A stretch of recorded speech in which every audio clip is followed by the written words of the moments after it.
All right, today we're headed to a city that feels like it's literally at the edge of the world, a place where these massive, dramatic mountains just plunge right into the ocean. We are talking, of course, about the vibrant, beautiful, and complex city of Cape Town, South Africa.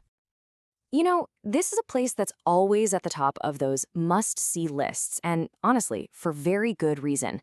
It's a city that absolutely delivers on its promises, with a reputation for jaw-dropping natural beauty and a deep, layered history that you can feel on just about every street corner. So what is it that makes this place so unforgettable? If you're thinking about a trip, what are the things you have to do? The experiences that will stick with you long after you've come home? Well, we've boiled it down to the top 10 for you. Okay, let's just dive right in, shall we? Kicking off our countdown from number 10.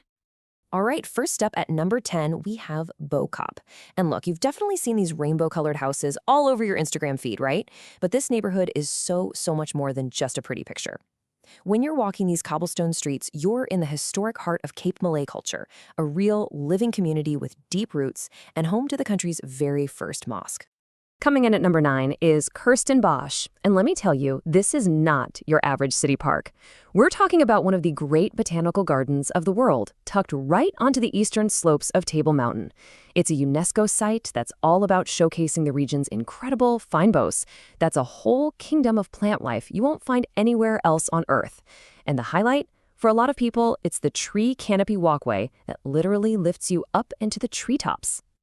Okay, number 8 is an experience that's guaranteed to take your breath away. It's Chapman's Peak Drive, or as the locals call it, Chappies. It's a 9-kilometer road with 114 curves, carved straight into the side of a cliff. Every single turn opens up a new, unbelievable view of the Atlantic.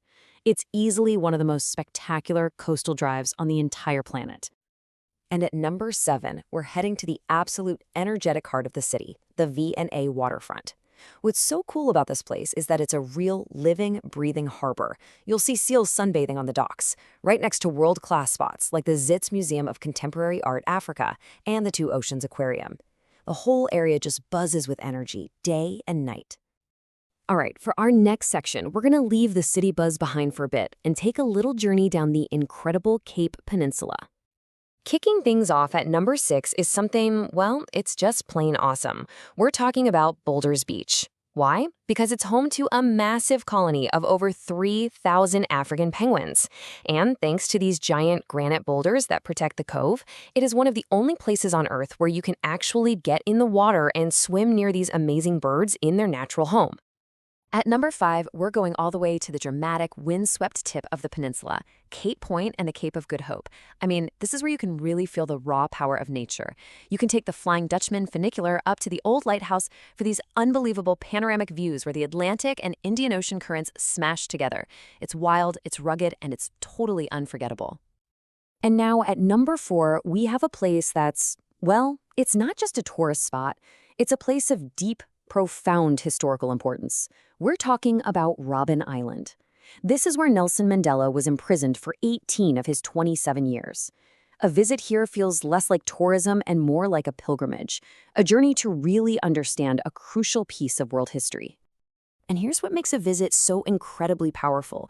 The tours, they're often led by former political prisoners themselves. So you're not just reading a plaque, you're hearing these first-hand accounts of what happened right where you're standing.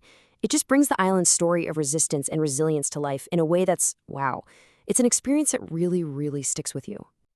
Okay, we are getting close now. We're into the top 3, and now we are talking about the absolute icons, the landmarks that literally define Cape Town's famous skyline.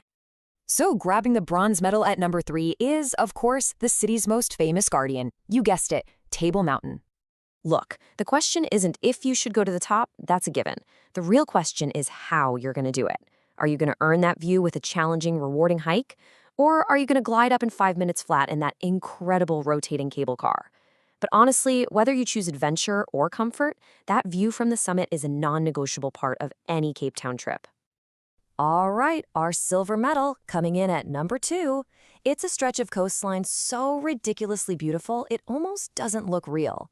We're talking about the Atlantic seaboard, home to the famous Camps Bay and Clifton Beaches. I mean, just picture it for a second. You've got this perfect white sand, that bright turquoise water, and then boom, the incredible 12 Apostle Mountain Range, rising right up from the sea.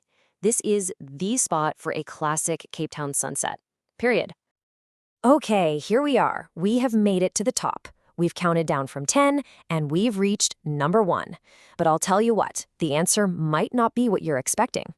So after everything we've seen, the mountain, the stunning beaches, the deep history, the wildlife, what on earth could possibly be number 1?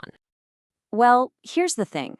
The number one experience in Cape Town, it isn't actually a single place. You can't just point to it on a map. No, it's the combination. It's the way all of these amazing, world-class things we've talked about come together in one single city to create something, well, something truly extraordinary. And that is the real magic of Cape Town.